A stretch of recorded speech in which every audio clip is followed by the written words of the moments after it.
remember that thing from The Office where Andy's like, everything sounds better a cappella, think about it?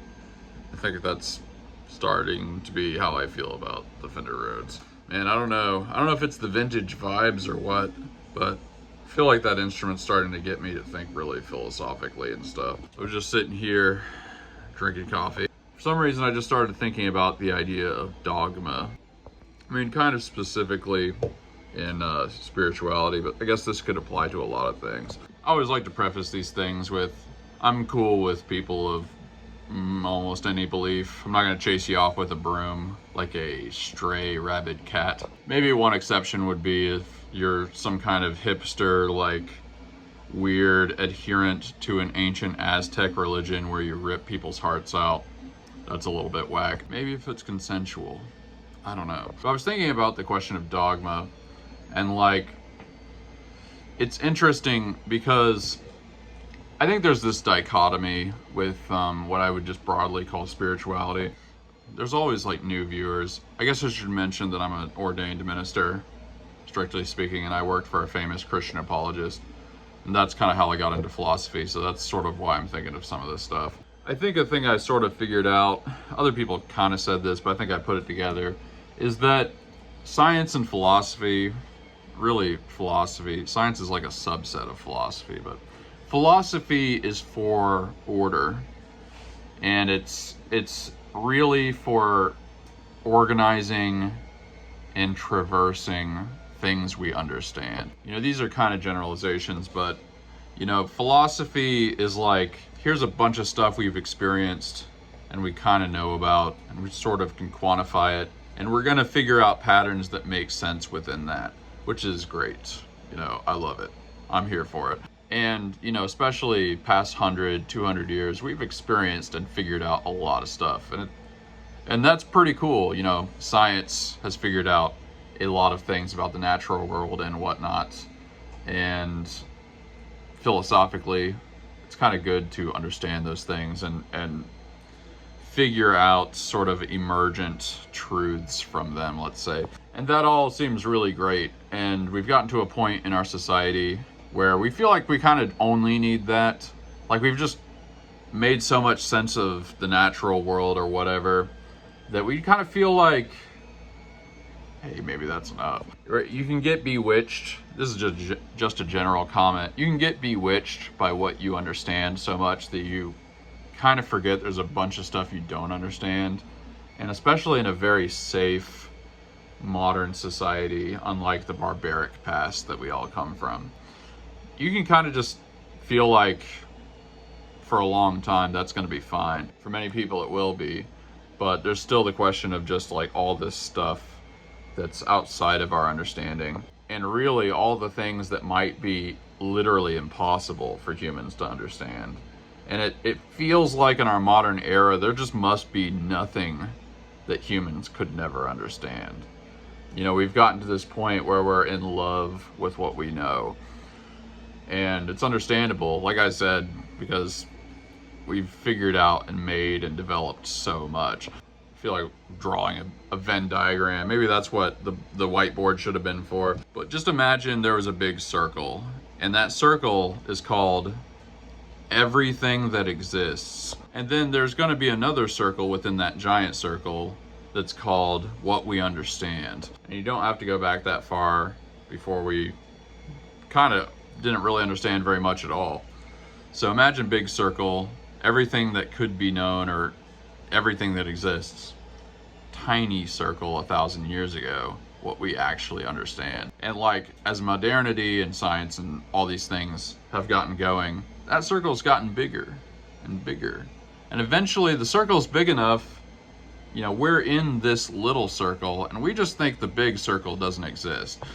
So there's kind of this overall theory of everything that I'm working on. And one of the ideas is that spirituality in its proper context is just understanding that there is a big circle, and it's attempting to grapple with that in some kind of way. Basically, it's trying to get us ready or helping us traverse not order, but chaos. chaos, potential, the unknown, that sort of thing. And so a lot of times, you know, spirituality and spiritual practices, whatever, you know, philosophy and science will kind of look at it and be like, this fails my tests. There'll be things that kind of feel like they don't make sense. And if you're judging if you're judging that by the standards of philosophy or science, it's gonna kind of seem like it doesn't make sense. And often that's kind of true. Anyway, circling back to the beginning, this is what got me thinking about dogma. If science/philosophy are for grappling with what we understand, what we've experienced, what people have experienced, and spirituality in its proper context is really about, you know, what we don't understand and what maybe is just completely beyond human understanding, which is like not an unimaginable thing. Well, ask the question, what is life like? What is potential chaos, the future like? What is the unknown like? You know, and one of the answers to that is it's full of stuff that you're just never going to understand.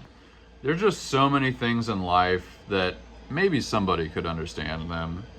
Maybe if you work on it for hundreds of years, we'll finally crack that nut. But really, pragmatically, how people actually live, there are so many things you're just not going to figure out, bro. You're just not going to crack that case. So many jokes I could make here. If you don't think that, maybe you've never been married. I'm not going to be mean. But, you know, seriously, like, if you've never encountered something that you just fundamentally don't understand, I don't even know what to say. Like, go out and get more life experiences. Try something that's actually difficult. You will find this is an aspect of life. This is a real thing that happens. So, holding that in our mind, let's think about dogma.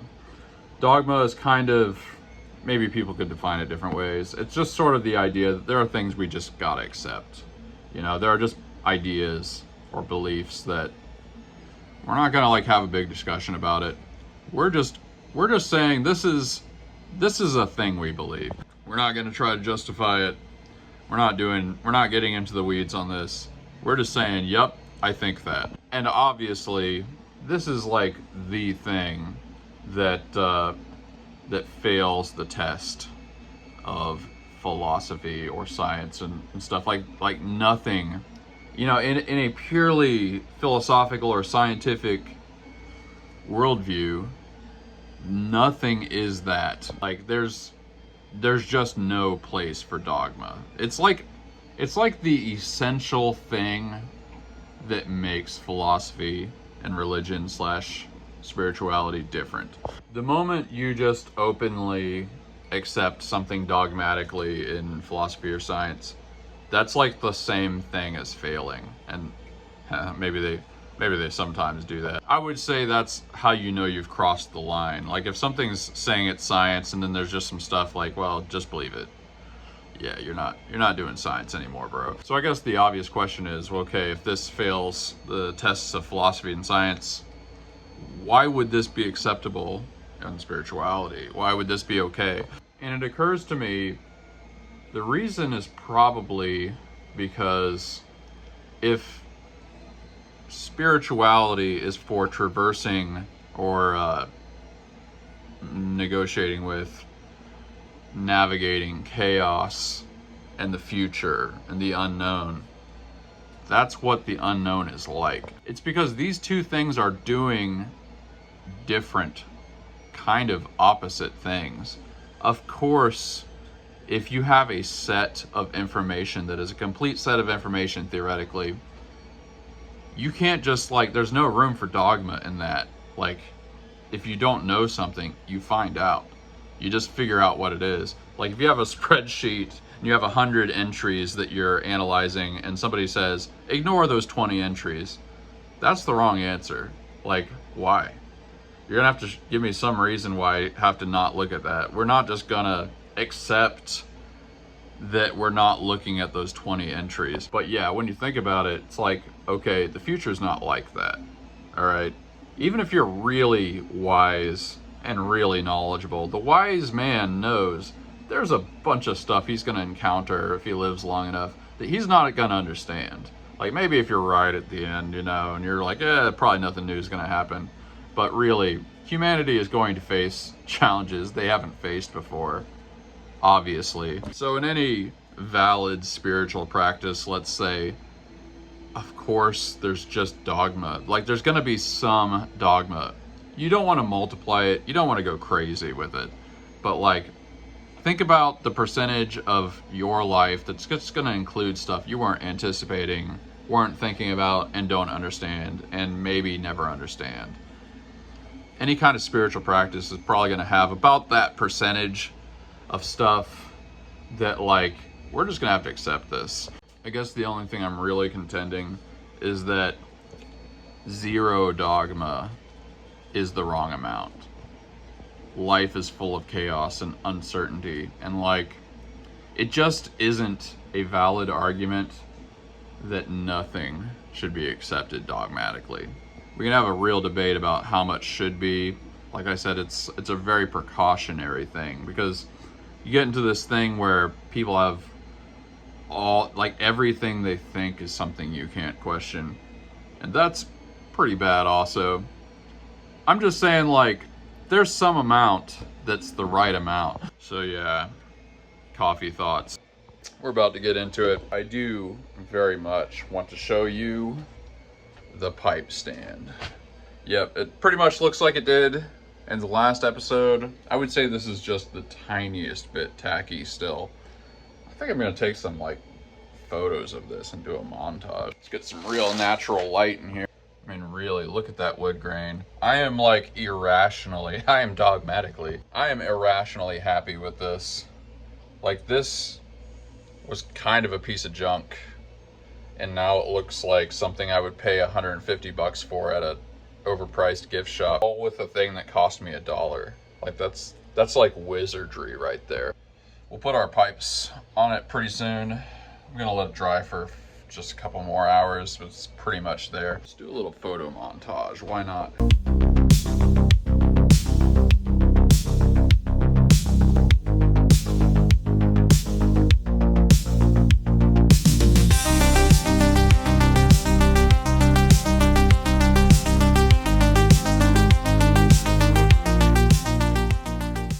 Well, we've got a pretty solid morning roundup today. Of course, D20. The second alien hand has dropped. Got a pretty nice gator skull printing along. Of course, you know Einstein. Got a puggy boy, been a while. Pretty nice ice cream. Looking fly. This one broke our streak. This is part of the burger, and it's kind of hard to tell. Let me find a good spot. There's a certain section where it's like weak. I don't know why, because I just slapped a new nozzle and stuff on this. But at least we didn't waste a whole lot of plastic. Another D20, and Dolphin's gonna get done in a couple hours here. And Sharky. We don't have any food, so I'm getting some. If you remember, I told myself when I got the new place, we would bring back an old classic. And we are bringing back that old classic. K. Roger. You know you came from a poor family if you used to buy these.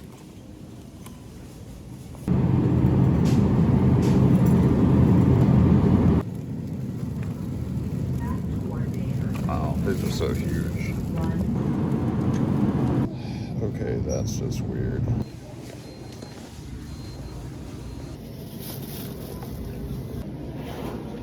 Imagine getting all that for $75 friggin'. In addition to all the cheap stuff, discounted stuff, we got the stuff to make a slow cooker meal once again. It's been forever. It's amazing how much farther your money can go at the grocery store. You know, $75, that's like eating out 3 or 4 times maybe. But that's probably gonna feed me for a week or something like that. Not depriving ourselves either. Like, look at that. You fry that up in the air fryer, nice and crispy, super tasty. For some reason, these vegetable egg rolls are always on super sale. They're definitely not as good as the non-vegetable egg rolls, but they're still egg rolls. Pretty tasty. These are pretty good. $2. Beef empanadas. Little thing of loaded baked potato salad. That's a nice side. That's like 2 sides. 2 meals, 2 sides. We're getting really solid stuff. You don't need to be spending all that money, son. A lot of this stuff freezes just fine. All right, let's package this elephant dish. Just spent forever making a new product. This is a custom order for somebody, and it is a Doberman, a very alert Doberman. They wanted a headphone stand that was similar to some of my other dog ones, but they wanted it to be mounted on the wall. So we just went ahead and knocked it out. Let's package this little guy. Einstein painting the eyes on the cat. And a Moai. Dolphin boy. And another Moai. And the kitty cat can. Well, our pipe rack is fully dry. Let's officially display the pipes on it. After this bevy of pipes, I kind of don't even know how many I have. So here goes nothing.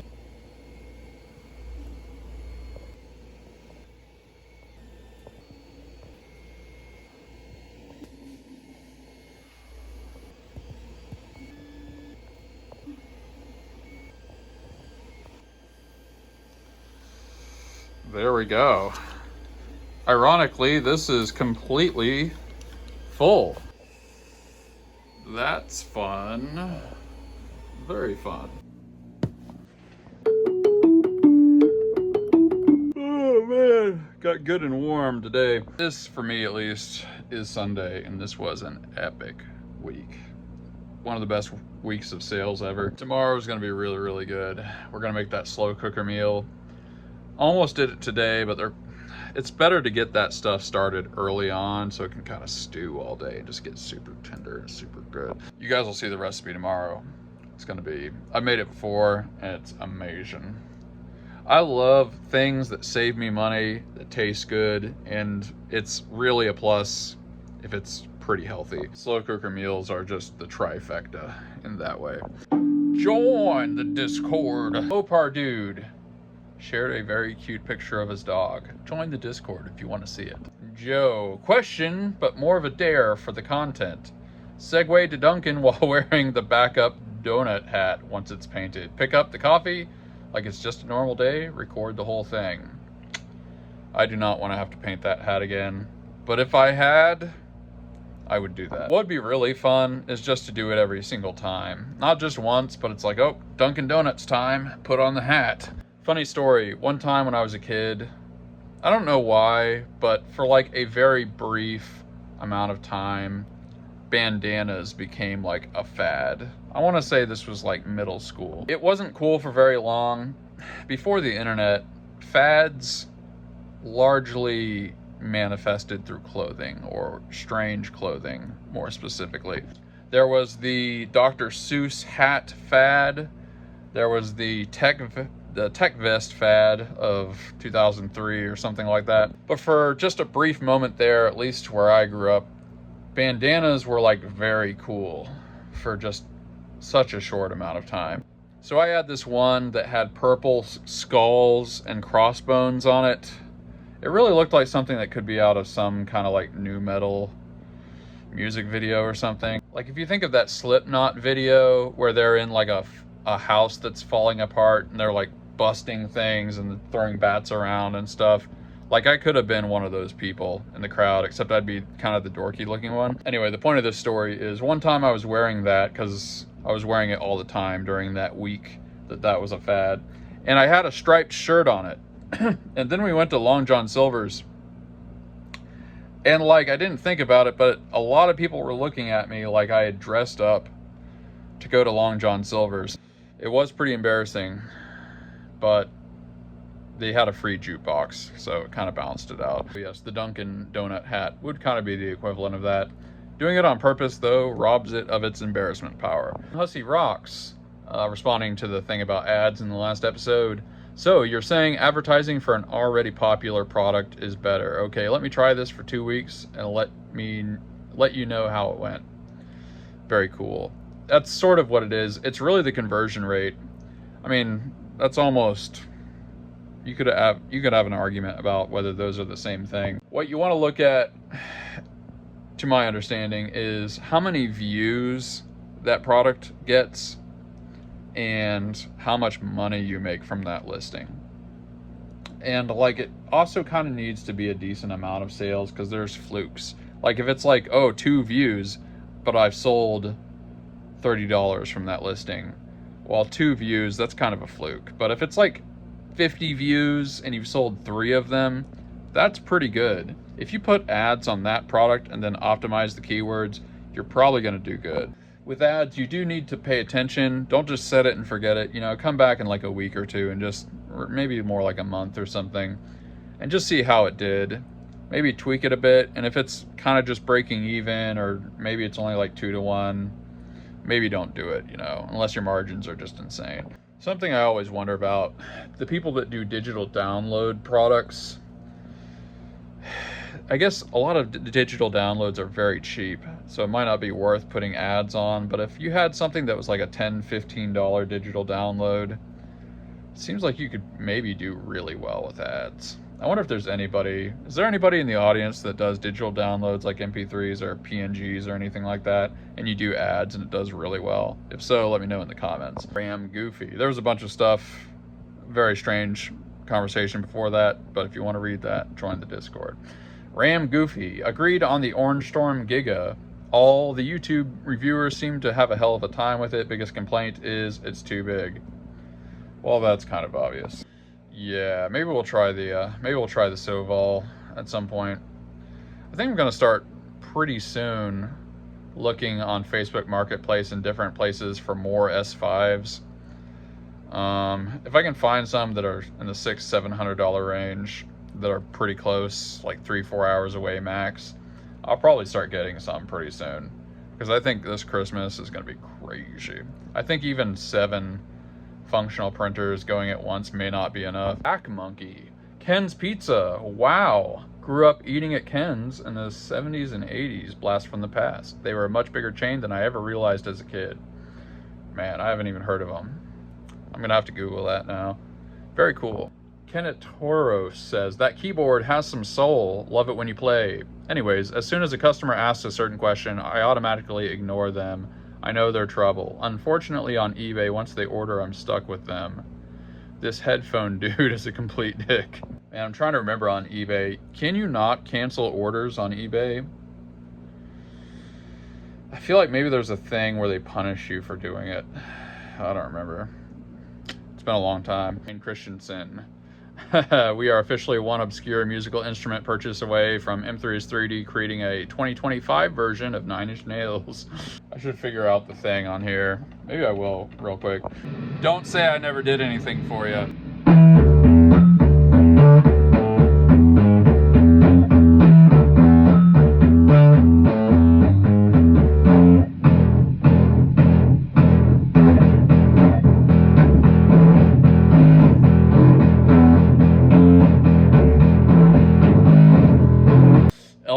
Trapper. I wish the customers could see this video so they can at least see how absolutely stupid they are. I do want to just say, I try to say this every time, that's almost nobody. Like, customers that are doing crazy stuff like that, it's so small a percentage. You don't want it to just get to be a big thing in your head where you're like, customers are saying that. I'm not saying he actually believes that, but it's just worth remembering. It's just a few people. Those few people can do an outsized hurt to you, but it's still just a few people. Rugged Layer Lab. Time to design a giant pipe, lol. We might have to do that. Alright, that's probably about enough for today. Let me see, what am I most grateful for today? You know, it's a very small thing, but I love that pipe stand. It's so... Some of the best things in life are not even a big deal, but you just kind of weren't expecting it. Like getting that pipe stand, I remember looking at it and being like, that kind of looks like trash. Hey, maybe we could fix it up or something. And it just looks so gorgeous, even with all my weird pipes on it. Maybe in a few days we catch a sunset, we have a nice smoke with one of the new pipes, and we try out some of that new tobacco. That is more than enough to create a little zen for me. Write down in the comments what you're grateful for. Write down what you enjoy about this episode. Write down what you didn't enjoy. I know it's an impossible task. I like to read the comments. I like to stay plugged into what the community is into, what's interesting to you, all that jazz. Let me know in the comments, and join the Discord. Lots of good discourse, and we always prioritize the Discord commenters in the comments and questions section, because you gotta give them some kind of incentive. You know, why not? We are the Gratitude Gang. All you gotta do to be in the gang, be grateful for something. It's been a real pleasure sharing this journey with you. So yeah, we'll catch you on the next episode. Gratitude Gang out. Peace. Head like a hole, dark as your soul. I'd rather die than give you control.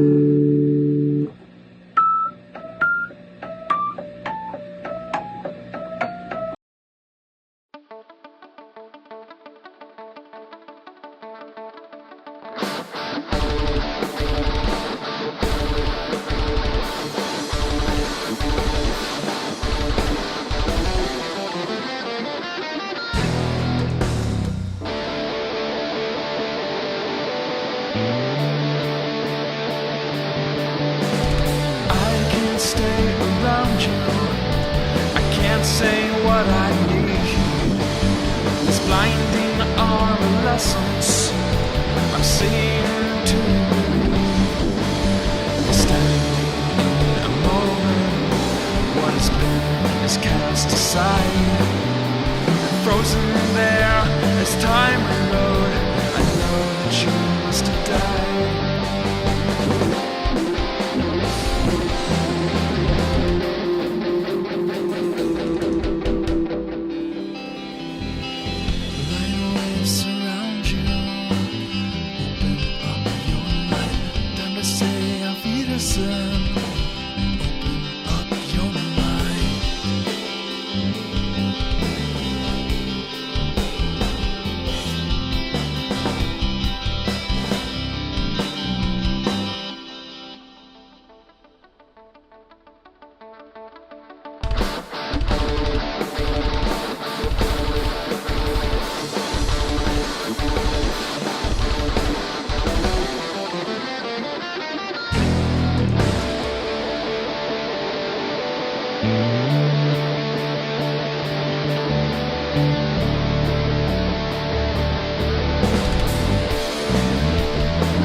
Everything I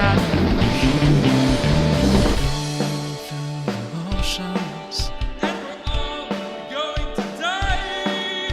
So leave me something precious, another glimpse of light.